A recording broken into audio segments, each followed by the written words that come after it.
What is peace of mind worth when you have a fully usable first aid kit and up-to-date medical emergency forms in place before a medical need arises? Hello, I'm Vicki Simons with Truck Drivers Money Saving Tips. Tonight I'm going to be talking about a first aid kit and also medical emergency forms.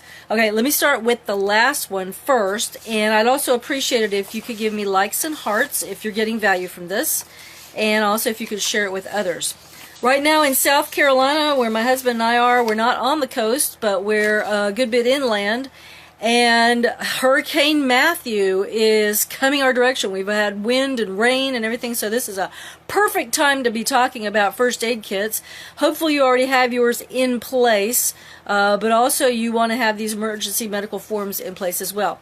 I haven't removed the links for these from the first aid kit or the medical emergency form page on the site just yet, but when I do, they are going to be available through our free downloads page.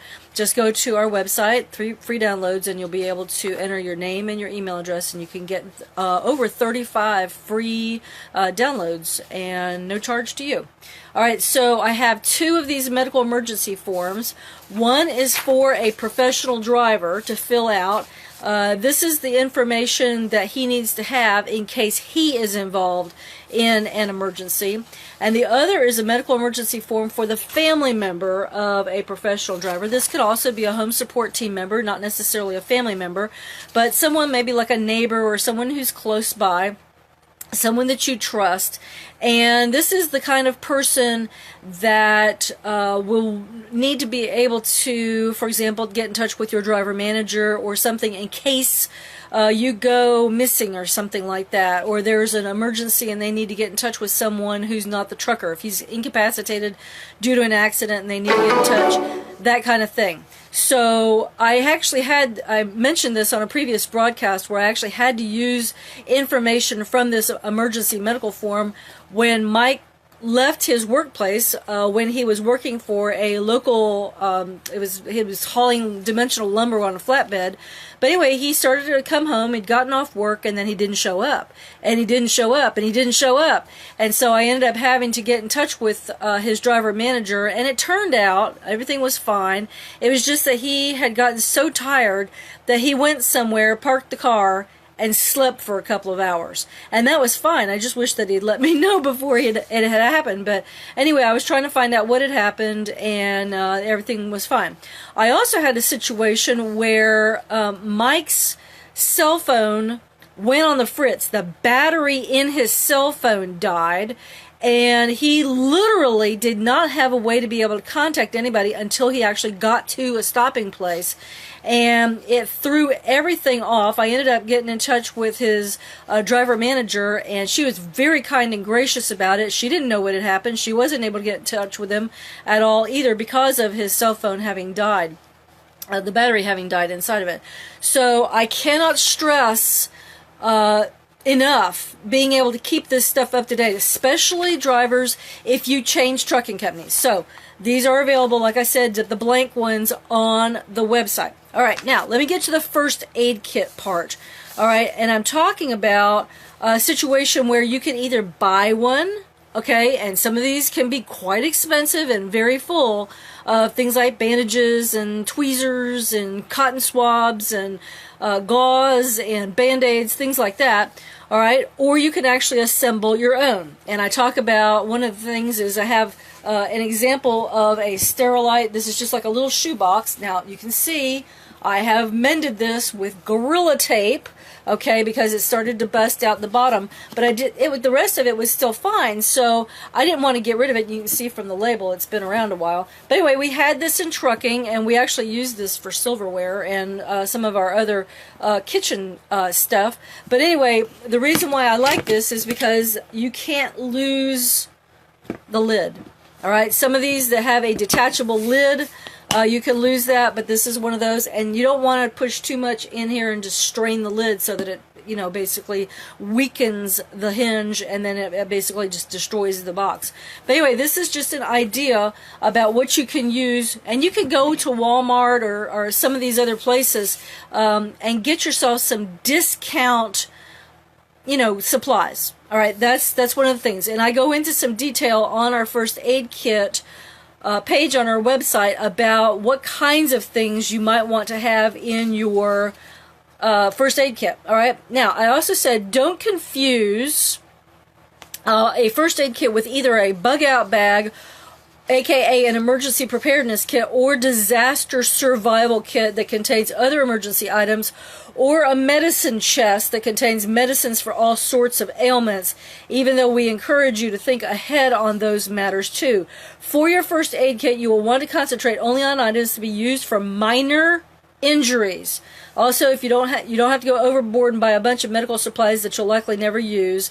Wikipedia has a long list of things that you could put in a first aid kit, much of which many truck drivers may never need or use. Now, when I announced this, when I asked you the question at the top of this broadcast, I said, a fully usable first aid kit. Why did I use that phrase, fully usable? My husband Mike and I had a first aid kit that we purchased and set in our car. And it sat there for years and years. And what I did not realize is that over time and with the heat, okay, some of the stuff in that first aid kit goes bad. Okay, some of that stuff is not designed to live for a long period of time. So sometimes the adhesive bandages can wear out. Sometimes the whatever it is, the things that you put on a wound or use to clean the wound can burst out of their packaging, and it can be really messy. And it was for that, and we ended up, I think, throwing that out. I know that we threw the contents out. I just don't remember what we did with the container right now. But you can use containers like the one that I showed you, or maybe a lunch box. You can get like a regular plastic box, but just make sure that you mark it. Okay, it's kind of like, it's not lunch. Okay, this is a first aid kit. So depending upon what it is that you buy, okay, to put in there, we also have a list of items that you may consider assembling for your own kit. That's linked through our that one page. And you may also wish to consider having some natural items like travel emergency and remedies in your kits. And also, of course, we recommend having a certain number of essential oils with you for depending upon what it is that you are looking for and what kind of needs that you have. All right, some items may be available for less at dollar stores. And when I say dollar stores, I'm talking about like Dollar General, Family Dollar, that kind of thing. However, some generic or non-name brand items may not have the quality that you need or want. If you need a commercially prepared first aid kit, compare the contents and the costs. Remember that although some kits may have a greater number of components, not all these components may be needed as often or at all. Evaluate your need to buy a kit or components at a truck stop.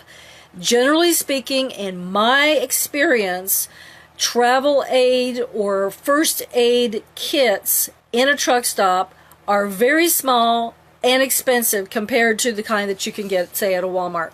Some items available for sale are usually, like I said, at much higher costs than a retail store. Remember that items sold at truck stops are geared for convenience and not necessarily cost savings. If you have a home support team, you can encourage your home support team member to shop around for you.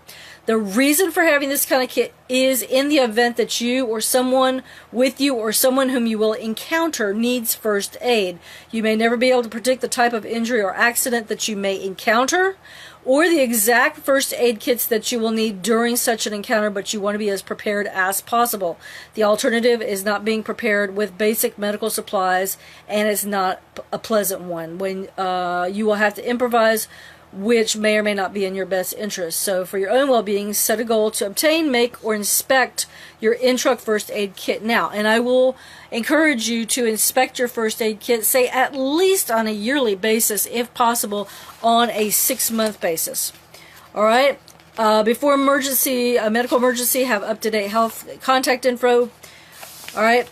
Let me just read a few of these tips after I give you another plug. If you're getting value from this, please give likes, shares, and hearts. If you have questions, get in touch with us through our website or leave a comment below the video, please.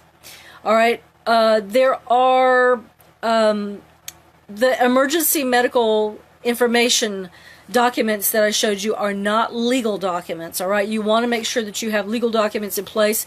For example, if you have a do not intubate or do not resuscitate order. You will need to have that worked out with your law firm or your attorney. Okay, and if you have a living will or a living trust, you need to make sure that that's taken care of legally, but this is for just contact information only. Some folks will argue that it's best for people to have their contact information and medical history embedded in a tag that can be worn externally, such as a bracelet or a necklace, or in an RFID chip that can be implanted under the skin. While the former may have merit, we strongly oppose the latter because it has been reported that such chips, RFID chips, have been found to cause cancer in animals that have received them, and because we know of no way to shield unwanted RFID scanning of chips implanted in humans. All right. Furthermore, if your medical information changes, how will you make sure that it gets changed in your microchip? All right. Still, if you have your contact info and medical emergency information written out on paper and with you at all times, you may not require either. Money-saving tips. Some accidents are so bad, all right, that patients are unable to communicate with first responders. Seconds can count. Having your contact and health information written out ahead of time can greatly assist you. Feel free to use the forms that I've linked to and create your own. If your insurance provider has provided you with a card that contains your policy number, you may wish to carry that with you at all times. For example, gentlemen, you may carry that in your wallet. All right. There are some forms of identification that you don't need to carry with you at all times. For example, do American truck drivers really need to carry their Social Security cards with them? What happens if that falls into the wrong hands? If you have special medical conditions or allergies, be sure to note those, as well as any wishes regarding intubation, resuscitation, and blood transfusions. While you may not want to spill the beans regarding your entire medical history, the more info you can provide that can help first responders, the better. If you're a driver with a cell phone, consider entering one or more ICE, that is in case of emergency, contact phone numbers into your device. Okay, and that's good information for anyone in case of emergency. Okay, I used to have my parents listed there before they passed away, and now it's my sister and me and a few others that would be good for us to have emergency contact information. So what is your emergency contact information going to look like? If you've gotten value from this, the ability to or the encouragement to put together a first aid kit and inspect that on a regular basis, update your the supplies in there as needed, then feel free to tell me that this has been valuable to you. All right, this is Vicki Simons with TruckDriversMoneySavingTips.com. On behalf of my husband Mike and I, we wish you safe travels and lots of money-saving opportunities on the road. Please be careful with Hurricane Matthew. It's nothing to play with. Thanks. Bye.